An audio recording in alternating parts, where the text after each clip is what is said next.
So I've had some guests while I was away, and although the garden is still very beautiful and in its glory because it's the middle of September right now and still very warm, the deer had an early Thanksgiving feast. Apparently, deer not only like to eat the fruit of the tomato plant, but they eat the tomato plants themselves. And I'm very sad because they took out this whole tomato bed and also my Brussels sprouts, kale, Swiss chard, gone. So we had some casualties. They munched them down to nothing. I don't have any tomatoes left on this side, it looks like. Oh, I have one or two. I have a couple. There's a couple, but, and there's still some green ones, I guess. But they ate a lot of them.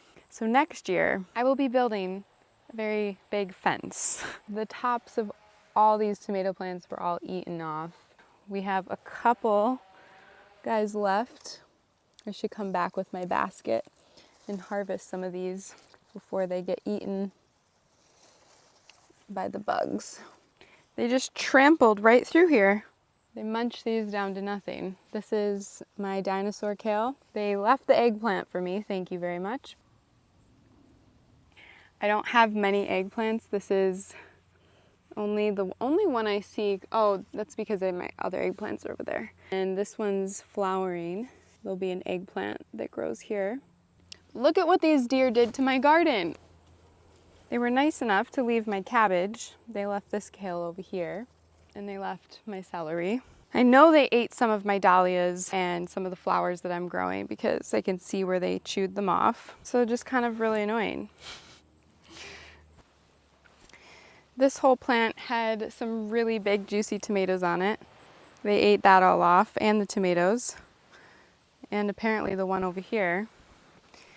And they took this one off. They just ate the whole top of it. And this one had a bunch of cherry tomatoes down here. They ate those. Looks like some are growing back. I'm kind of pissed. They had an early Thanksgiving feast. Oh, and there's a casualty. Not really too sure what happened with all of my kabocha squash, but it's dead. And I don't have that many kabochas growing on it. Oh look, it's deer poop. A bunch of it. All the kabocha squash died. I'm also growing some lemon cucumbers. I don't know how edible they are at this point. The deer ate these Brussels sprouts as well. I think this is a lemon cucumber back here. Not really sure what this is. Maybe another cucumber. All of this was broccoli sprouts, but they sprouted. Now I have these little seed pods. My peas are doing fairly well, although this section seemed to die. I'm not sure why.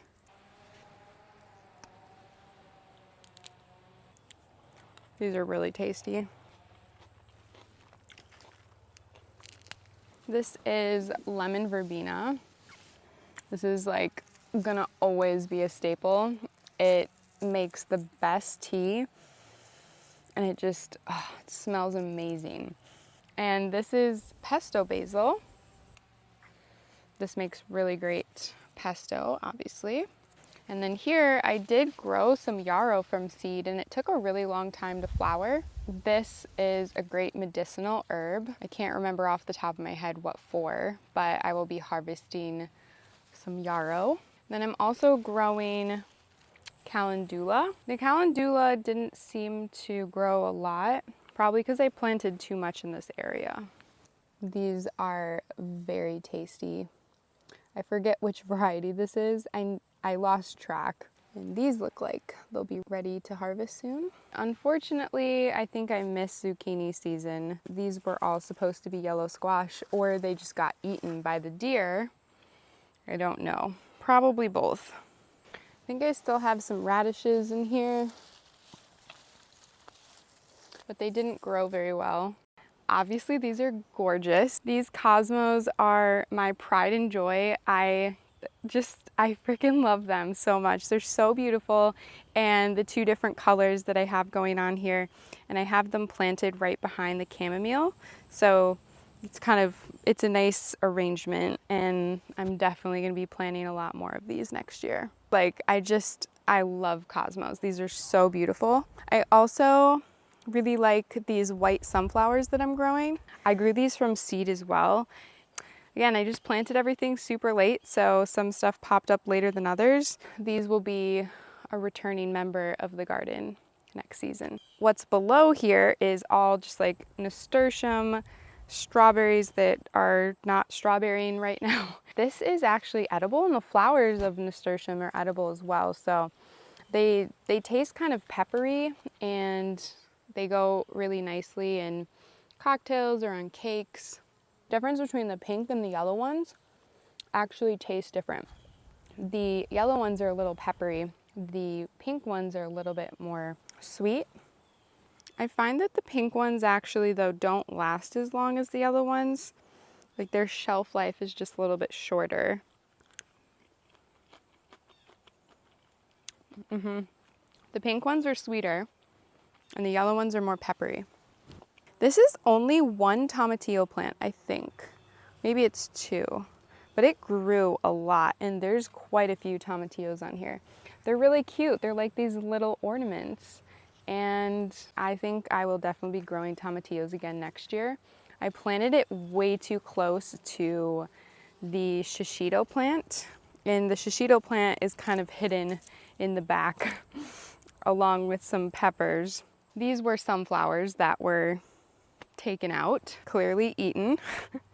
I guess they taste good to the deer. These peas were supposed to grow up the lattice, but they didn't, and they also got eaten. These are snap peas. I think this one is a different variety. It's like a little bit flatter.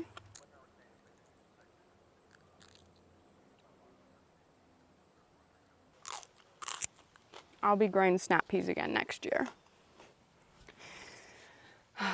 These deer are smart. They bit at the base of the sunflower because they knew that it would fall so that they could eat the top of the sunflower, which I guess, who would have known, tastes good to deer. I still have this one. It's not very big. I planted it very late in the season again. I just was behind because I was building this whole garden as I was trying to plant. I don't know if this is gonna grow in time for it to be a beautiful big sunflower before it gets too cold. We'll see. My corn plants didn't do very well.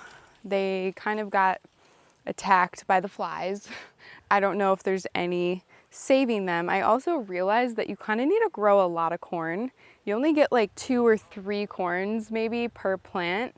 So if you want to eat the corn that you grow, you kind of need to grow quite a bit of it.